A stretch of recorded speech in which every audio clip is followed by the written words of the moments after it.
For my final point tonight, actress and shameless Planned Parenthood activist Lena Dunham has announced plans to dress for Halloween this year as something she calls newsy, sexy, and cool, a Planned Parenthood doctor. Yep, you heard me. She's dressing up for Halloween as an abortionist. So I have a few suggestions for Lena.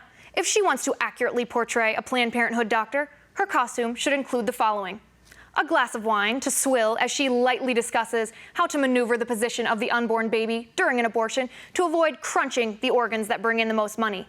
She should have the Constitution of the United States under her foot as she tramples the most basic rights of all people to life, liberty, and the pursuit of happiness. And her doctor's oath never to harm should be crumpled under her other heel.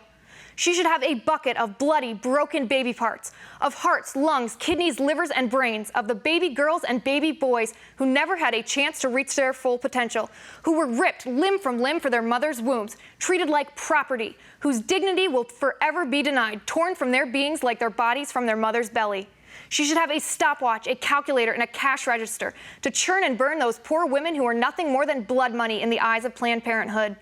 And most of all, she should have the American people looking over her shoulder, the chill of justice creeping up her back, and the fear of righteousness in her heart, because the laws of our land have been broken, the moral backbone of our nation violated, and the wrath of those whose safety was not protected in our mother's wombs, but for the choice of life they made, bearing down on her shoulders with all our might.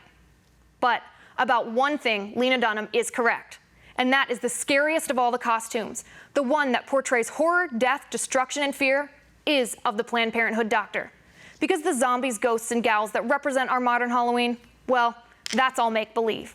But the death that reeks on the fingertips of abortionists across our country, that is chilling, destructive, and real. And that is my final point. Thank you for tuning in tonight for Tipping Point.